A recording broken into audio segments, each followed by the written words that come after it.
দর্শক, ক্রিক ফ্রেন্ডসির Facebook page এবং YouTube চ্যানেলে আপনাদের স্বাগত জানাচ্ছি। আমি ফয়সাল হাবিব আপনাদের সামনে আজকে এলাম একটা বিষয়, একটা নাম নিয়ে আলোচনা করতে।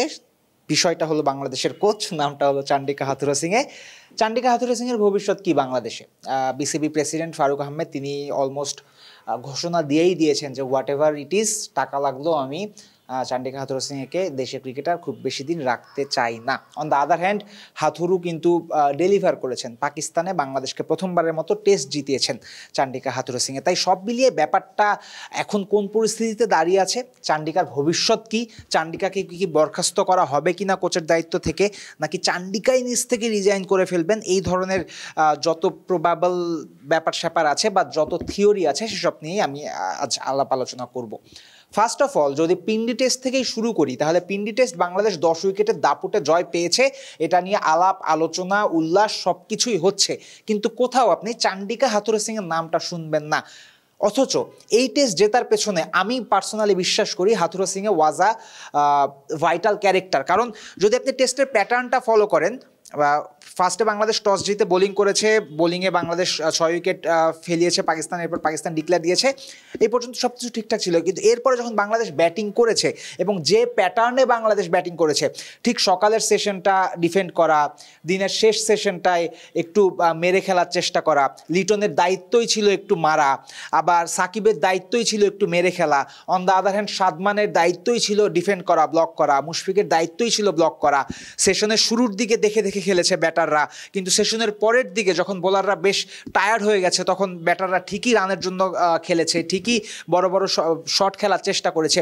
এই যে প্ল্যান করে খেলা, এই যে হিসাব করে খেলা, এটা কোথা থেকে হলো, কিভাবে হলো আপনাদের মনে হয়?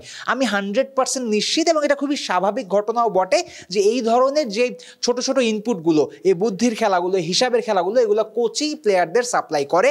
এবং আমি 100% শিওর পিন্ডি টেস্টেও হাথুরুসিংহেই এইসব ছোট ছোট ইনপুট দলকে দিয়েছে, দল সেসব মেনে চলেছে, ফলে জয়টা এসেছে। এবং জেতার পরে হাথুরুর যে মুখে একটা হাসি বা তার যে একটা উল্লাস, এটা দেখেও মনে হয়েছে তিনি রিলিভড, তিনি চেয়েছেন দলটা বাংলাদেশ ম্যাচটা জিতুক, এবং তিনি আলটিমেটলি জয়টা ডেলিভার করতে পেরেছেন।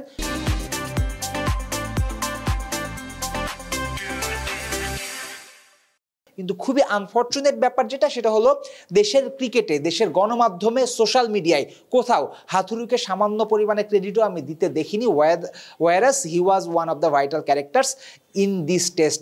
বাংলাদেশে জিতেছে সেটার পেছনে।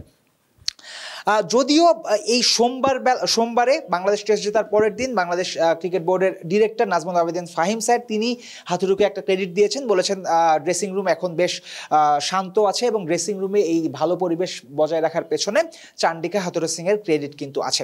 সো এখানেই কিন্তু প্রশ্নটা আসছে, যেখানে বিসিবি প্রেসিডেন্ট সরাসরি ঘোষণা দিয়ে দিয়েছেন অলমোস্ট যে টাকা খরচ করে হলেও তিনি চান্ডিকাকে বিদায় করতে চান, চান্ডিকাকে দেশের ক্রিকেটের ভালোর কাজে চান্ডিকার কাজ আছে, এটা তিনি বিশ্বাস করেন না। সেখানে ফারুকের বোর্ডেরই আরেকজন ডিরেক্টর কিন্তু চান্ডিকাকে ক্রেডিটটা দিচ্ছেন। তাহলে আসলে পরিস্থিতিটা কি হবে? ফারুক কি চান্ডিকাকে বরখাস্ত করেই দেবেন? আচ্ছা, তার আগে প্রশ্ন যেটা আসবে সেটা হলো যে কেন চান্ডিকাকে বরখাস্ত করতে হবে আপনার দেশের ক্রিকেট থেকে, কোচের দায়িত্ব থেকে? কেন আপনার মনে হচ্ছে যে কোচ হিসেবে চান্ডিকা হাথুরুসিংহের বাংলাদেশকে কিছু দেওয়ার নেই?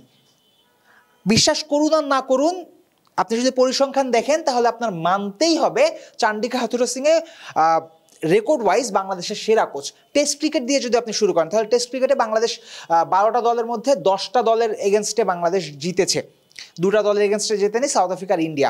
এবং 10টা দলের মধ্যে অধিকাংশ দলের বিপক্ষেই প্রথম জয়টা চান্ডিকার কোচিংয়েই এসেছে। England, Australia, Sri Lanka, New Zealand, Pakistan, Ireland, Afghanistan, এই 7টা দলকে চান্ডিকা হাথুরুসিংহের কোচিংয়েই কিন্তু প্রথমবারের মতো বাংলাদেশ টেস্টে হারিয়েছে। চান্ডিকা হাথুরুসিংহের কোচিংয়ে আপনি ইংল্যান্ডকে 3-0 ব্যবধানে টি-20 সিরিজ হারিয়েছেন। চান্ডিকা হাথুরুসিংহের কোচিংয়ে আপনি 2015 সালের বিশ্বকাপে কোয়ার্টার ফাইনাল খেলেছেন, আপনি চ্যাম্পিয়ন্স ট্রফিতে খেলেছেন সেমিফাইনালে।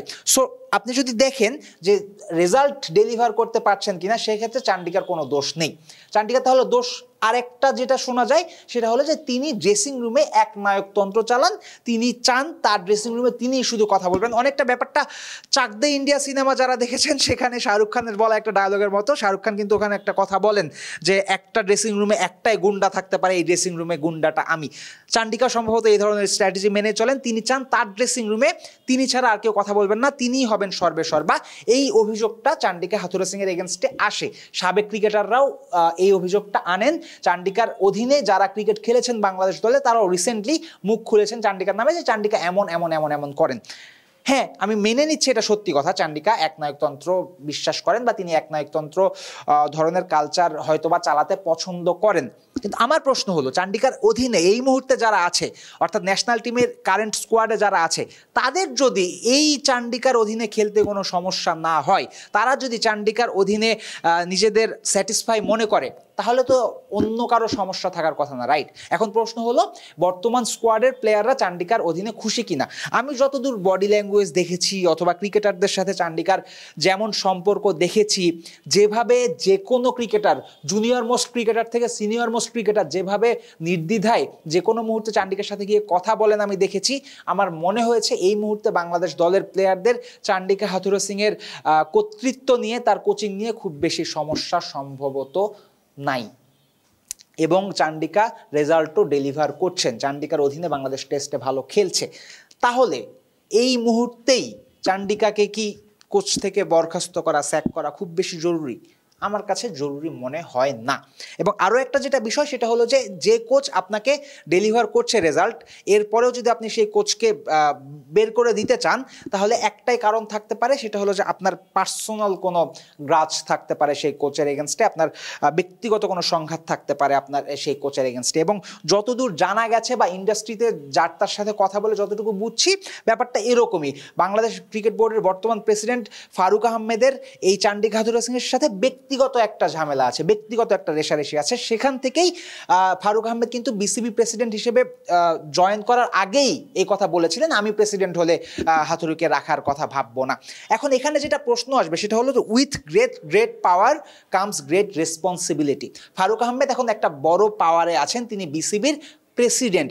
এখন তাই ব্যক্তিগত চিন্তা থেকে বের হয়ে পুরো দেশের ক্রিকেটের কথা চিন্তা করতে হবে ফারুক আহমেদকে। এবং পুরো দেশের ক্রিকেটের কথা চিন্তা করলে আমার মনে হয় এই মুহূর্তে চান্ডিকা হাথুরুসিংকে একেবারে বরখাস্ত করে দেওয়ার কোনো প্রয়োজন আছে বলে আমি মনে করি না, এক নম্বর কথা। দুই নম্বর কথা, ফারুক আহমেদের বোর্ডেরই এক ডিরেক্টর কিন্তু সরাসরি এসে অন রেকর্ড বললেন যে হাথুরু ক্রেডিটটা পাবে।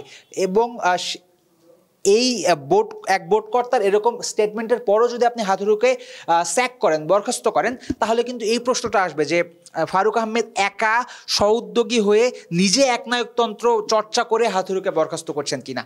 কারণ বিসিবির আরেকজন ডিরেক্টর তো বলছেন যে হাথুরু ক্রেডিট পাবে, তাহলে তিনি এখন যদি বরখাস্ত হন তাহলে কেন হচ্ছেন, এই প্রশ্নটা কিন্তু উঠবে।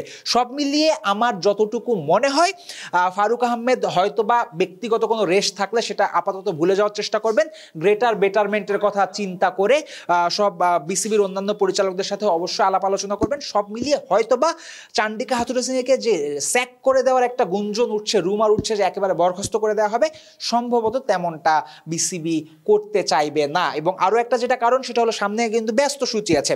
পাকিস্তান সিরিজের পরে ইন্ডিয়া সিরিজ, ইন্ডিয়া থেকে দেশে ফিরে এসেই সাউথ আফ্রিকা সিরিজ শেষ করেই বাংলাদেশ যাবে ওয়েস্ট ইন্ডিজে, সেখানে 3 ফরম্যাটের সিরিজ, এবং 3 ফরম্যাটের সিরিজ শেষ করে দেশে বিপিএল এর পরেই কিন্তু চ্যাম্পিয়ন্স ট্রফি। তাই বাংলাদেশের সামনে ব্যস্ত সূচি, এবং এই ব্যস্ত সূচির আগে চান্ডিকা হাথুরুসিংকে বরখাস্ত করা will be a poor decision I would say. কারণ এই মুহূর্তে আপনি চাইবেন না একজন সেটেল কোচকে বরখাস্ত করে আপনার দলকে আসলে একটু এলোমেলো করে দিতে। তাই প্র্যাকটিক্যালি যদি চিন্তা করি, সম্ভবত বিসিবি চান্ডিকা হাথুরুসিংকে যে স্যাক করে দেওয়ার রাস্তায় সম্ভবত হাঁটবে না।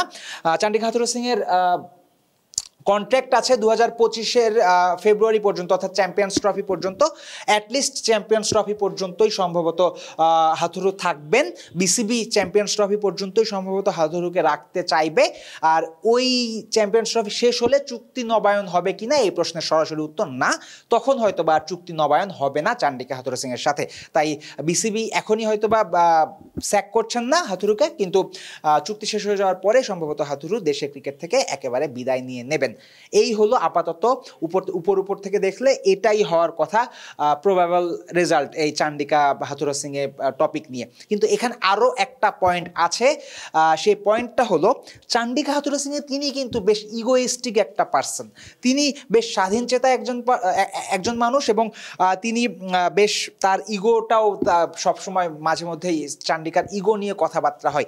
সেই ইগো থেকে যদি চান্ডিকা মনে করেন যে এখন নাজমুল হাসান পাপন বোর্ডে নেই, এখন আমার রিপোর্টিং বসের সাথে আমার সম্পর্ক খারাপ, এখনকার বিসিবি প্রেসিডেন্টের সাথে আমার সম্পর্ক খারাপ, এখনকার বিসিবি প্রেসিডেন্ট আমার কাজে হস্তক্ষেপ করতে পারে, এই ধরনের চিন্তাভাবনা যদি হাথুরুর মাথায় আসে, তাহলে there is a outside chance যে হাথুরু নিজ থেকেই হয়তো বা রিজাইন দিয়ে দেবেন। তিনি নিজ থেকেই হয়তো বা বলবেন আমি আর এই কোচের দায়িত্ব চালিয়ে নিতে চাই না, আমি বাংলাদেশ হেড কোচের পদ থেকে রিজাইন করছি।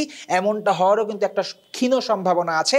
আউট অফ দ্য বক্স হলেও এমনটাও হতে পারে, কারণ হাথুরু এমনই একজন মানুষ, তিনি স্বাধীনচেতা ইগোইস্টিক একজন মানুষ, তিনি করে ফেলতে পারেন এমন কাজ।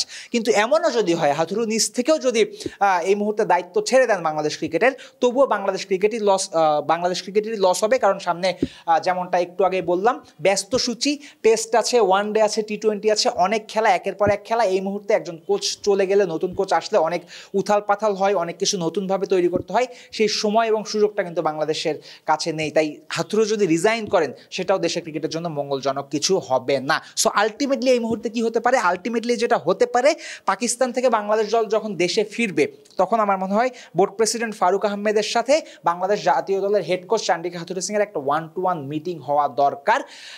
Being a board president, Faruque Ahmed যে কোনো কিছু জিজ্ঞাসা করতে পারেন হাথুরুকে, যে তোমার কি প্ল্যান, এই সেই হাবিজাবি তুমি সব বলো, এবং যে কোনো নির্দেশও দিতে পারেন কিন্তু ফারুক আহমেদ হাথুরুকে। ফারুক আহমেদ কিন্তু বলতে পারেন যে আমি তোমার সাথে আছি, তুমি কন্ট্রাক্ট শেষ হওয়া পর্যন্ত তোমার কাজ করো, কিন্তু তোমার নামে যেসব অভিযোগ আছে, তুমি প্লেয়ারদের সাথে মাঝে মধ্যে তোমার ঝামেলা হয়, তুমি একনায়কতন্ত্র পরিচালনা করো, এটা কিন্তু তুমি কইরো না। এবং তখন হাথুরুরও কিন্তু একটু নরম হতে হবে। হাথুরুও তখন কিন্তু বলতে পারেন যে okay, I will be within my limit, I won't do anything exaggeratedly. So এটাই কিন্তু হতে পারে সবচেয়ে ভালো একটা বিষয়, যে পাকিস্তান থেকে দল দেশে ফেরার পরে হাথুরু এবং ফারুক যদি একটা মিটিং করেন, মিটিংয়ে যদি অ্যাটলিস্ট দুই পক্ষের মধ্যে একটা সমাধান আসে, এবং অ্যাটলিস্ট যদি 2025-এর চ্যাম্পিয়ন্স ট্রফি পর্যন্ত হাথুরু দেশের ক্রিকেটে থাকেন, তাহলে ক্রিকেট এবং ক্রিকেটারদের জন্য সেটাই কিন্তু ভালো হবে। সো আপাতত আমার মনে হয় এই হাথুরু এবং ফারুক, এই দুই পক্ষের যে একটা সাগা চলছে দেশের ক্রিকেটে, এই সাগাতে সবচেয়ে সেরা সিদ্ধান্ত এটাই হতে পারে যে কোনো স্যাক না হোক, কোনো রিজাইন না হোক, দুই পক্ষ মিলে বসুক, কথা বলুক, অ্যাটলিস্ট কন্ট্রাক্টে যতটুকু সময় আছে ততটুকু সময় হাথুরু দেশের ক্রিকেটকে সার্ভ করে এরপরে বিদায় নিক। সব দিক চিন্তা করলে এটাই কিন্তু সবচেয়ে সেরা সিদ্ধান্ত হবে। আমি ফয়সাল হাবিব আজকের মতো বিদায় নিচ্ছি। আপনাদের সাথে ক্রিকেট নিয়ে আলোচনা হবে, বাংলাদেশ পাকিস্তান সেকেন্ড টেস্ট নিয়ে আলোচনা হবে, এবং দেশ বিদেশের ক্রিকেটের সবশেষ খবর আপনারা পাবেন ক্রিক ফ্রেন্সিতে। তাই ভালো থাকবেন, সুস্থ থাকবেন এবং ক্রিক ফ্রেন্সির সাথেই থাকবেন।